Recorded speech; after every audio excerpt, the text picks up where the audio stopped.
everyone, and welcome back to my kitchen. Technically we're in my dining room today. I am Monica and this is the Homesteading Housewife.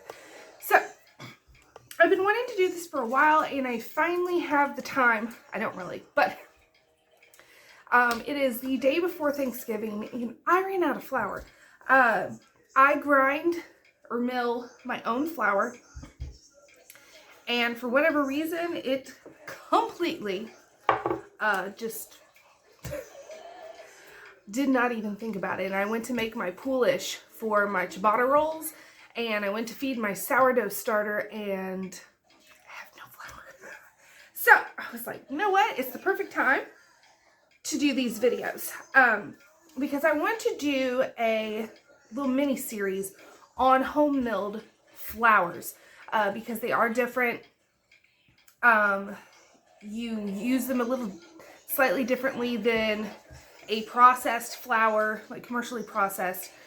And then of course there's today's video, which is what flour is what and which flour do you use for what. So that is what I'm going to be sharing with you today, but be staying tuned for recipes on all the different types of grains. Sorry, I'm picking stuff out of my wheat berries, which I'll talk about in a second. But let me show you, let me first talk about what you need. So if you're going to be processing your own flour, first off, good for you. Buying in bulk, which I will leave the link down below to Reservoir and the different stuff I have here that I buy from Reservoir. I just did another, bought another haul, which I will be doing after the 1st of December. That's when I pick it up. So it'll be sometime after that. But buying in bulk is so cheap. It's so cheap. So I highly recommend you do it. Highly recommend it. First, if you're going to be milling your own flour, you need a food mill. Now, this one is a Nutri-Mill.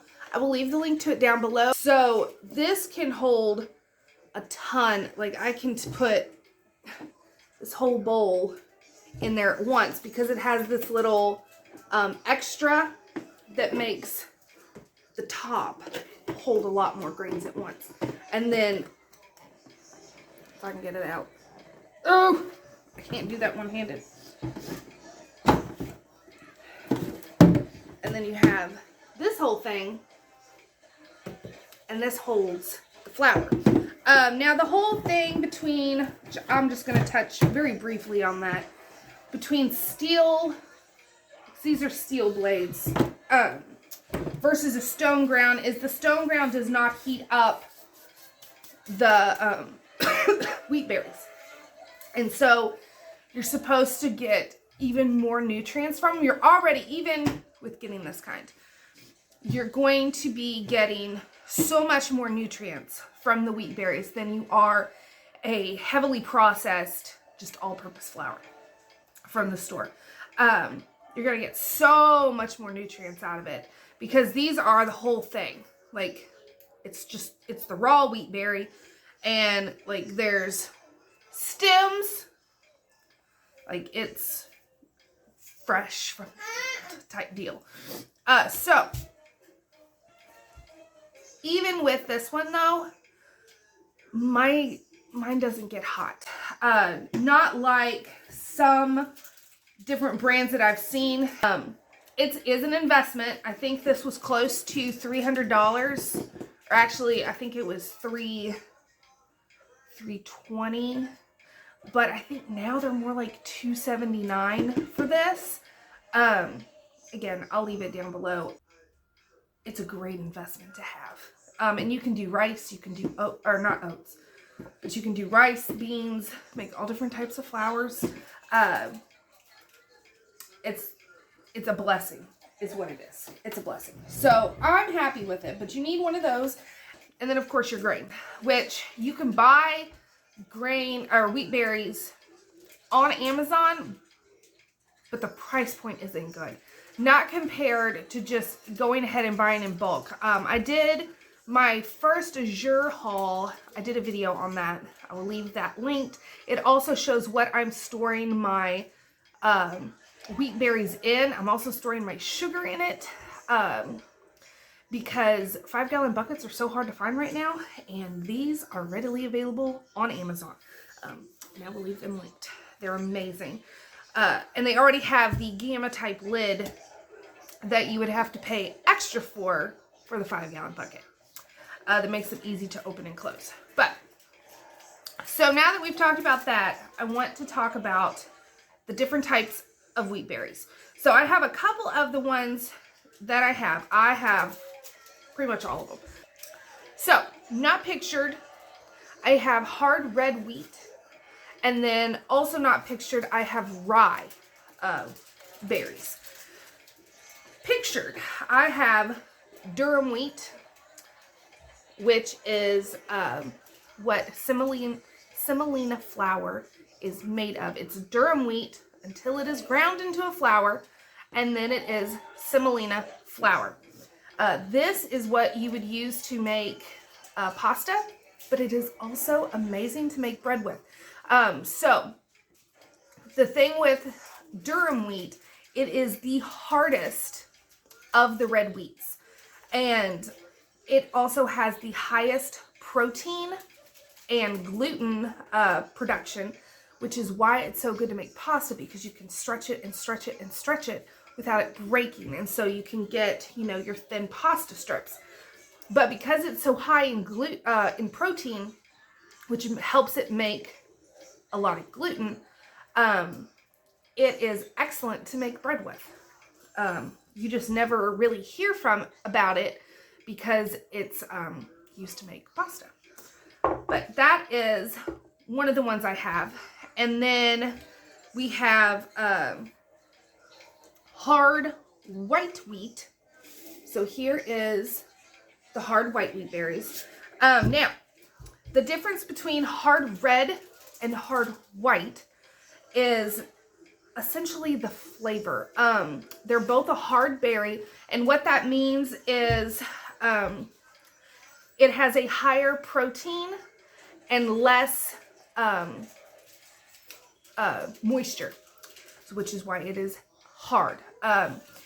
So, less moisture, higher protein, which makes them great for making breads because they're going to make a good gluten structure. The hard white is going to be more like your classic white bread type deal, where the hard red is going to be your whole wheat, darker color, although this is not bleached, obviously, so it does have a color to it, and it is really beautiful. It's really beautiful. But this is going to be a more mild taste, where the hard red has the very nutty taste that's a classic whole wheat. Then you have soft white. So here is the soft white, and you can see, let me see if I can do this. You can see the difference. This is the soft white, and this is the hard white. Now, so the soft white has more moisture in it. It has less protein. So this is for your pastries. You want to use soft white for like biscuits and quick bread and cookies, pie crust, which is why I need some, because I need to make pie crust. Anything that doesn't need to rise, that's what you want to use your soft white for.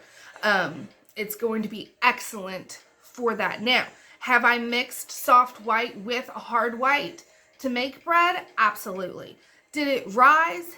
Yes. But your gluten structures are not going to be as good as they could be because you are using a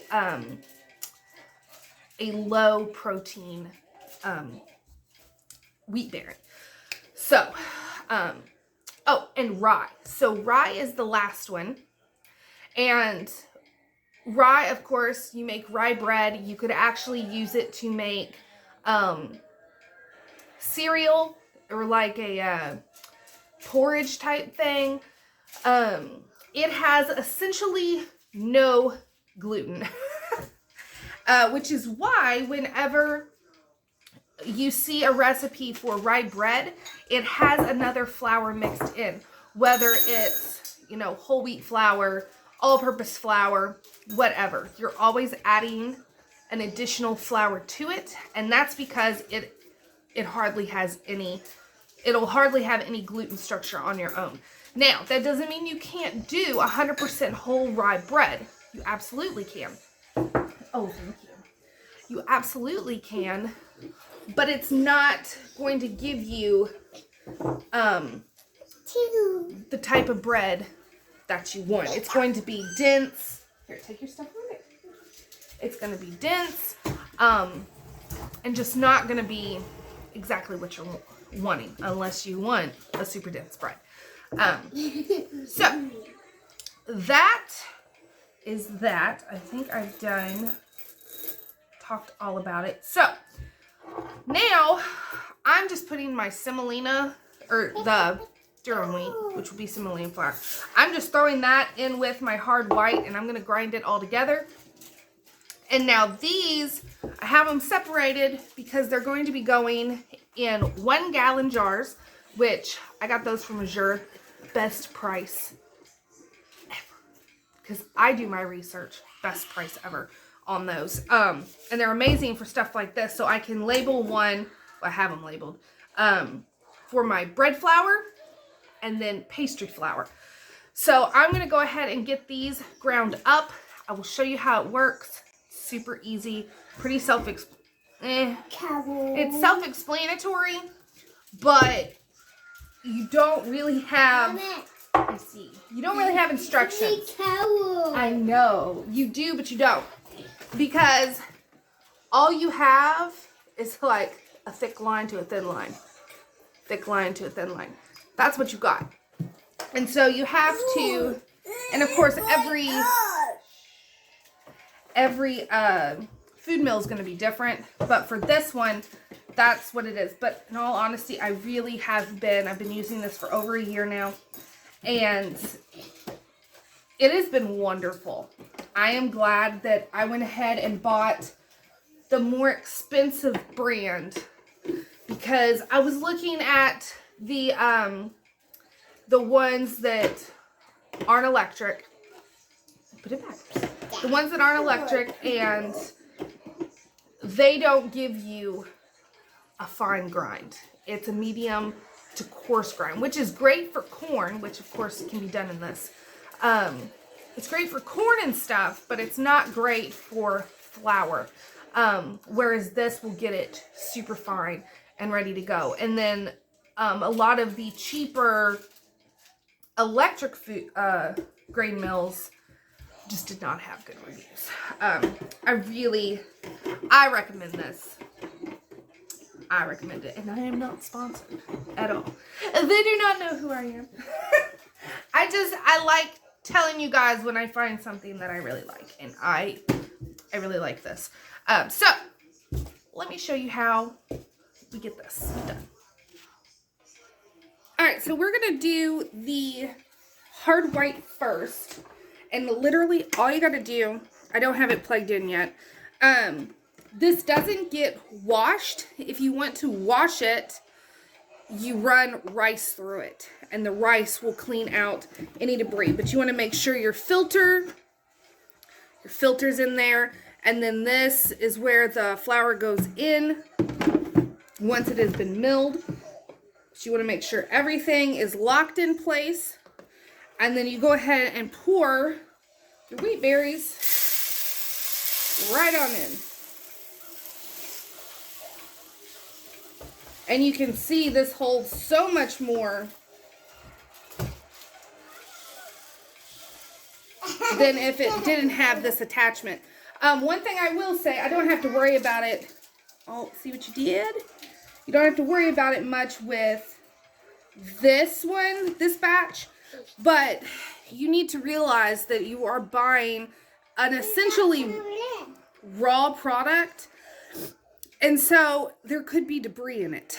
It's coming from a field. So sometimes a batch just isn't as clean as another batch. Now my hard red with this batch and then this hard white and it's okay. And the Durham wheat, they are excellent. They're clean. It's a very good product. The soft white has a lot of stems in it, a lot of debris. So that I have to really pick through whenever I'm putting it in here. This, however, I've only found a couple in this whole batch and it's almost completely gone. So that's enough. Put the lid on. So now I will show you, because I'm going to have to move it to actually mill it. But here we have your motor and your feed rate.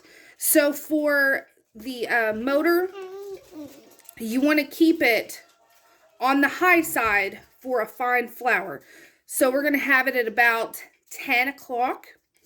And then for the feed rate, if you're wanting something coarse, you're going to put it over here on this side. So for a cornmeal or grits, I'll have it over this way.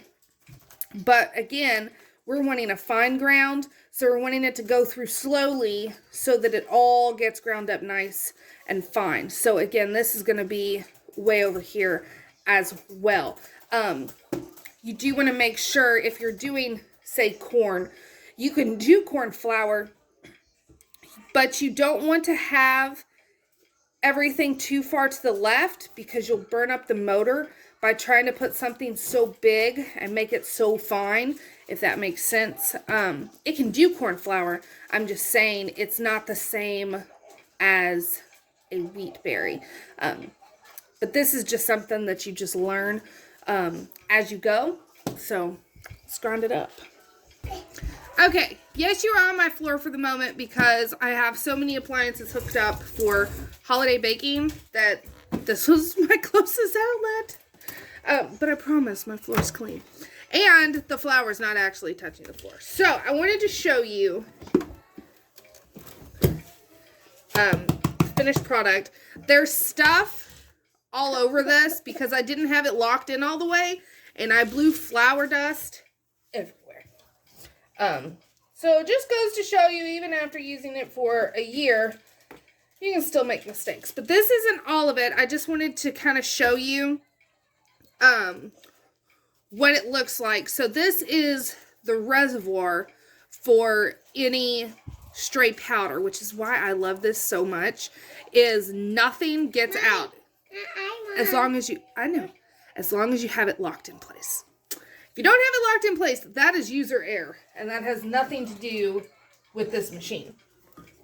But I need to show you. So it's only slightly warm, which is nice because I know that I'm still getting a good product. That still has a bunch of nutrients. But you can see it no, baby, that's enough. You see it has a little texture to it, but not a lot. And then again, this is going to get sifted, but it makes the best bread. The best bread. And it also, the soft white, that makes the most delicious pie crust and the most delicious pancakes. Oh my gosh. My pancake recipe, which I think I've shared with you before, making it with fresh milled flour, phenomenal. Put those back. Absolutely phenomenal. Make sure it's locked into place. But I'm going to continue getting all of this ground up. Try to keep my daughter's fingers out of the flour.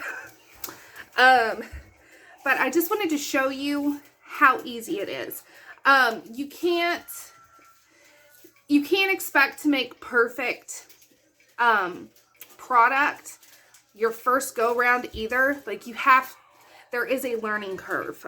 So I want to make sure that no one gets discouraged when they go on this journey of deciding to mill your own flour. It's rewarding beyond imagination. You think like baking off your own cookies or, you know, making mashed potatoes with homegrown potatoes that you did yourself is amazing. Making your own loaf of bread with flour that you milled yourself, like it's amazing. And I know that I am giving my family the best product that I can give them, most nutritious, and it says on the website where it comes from.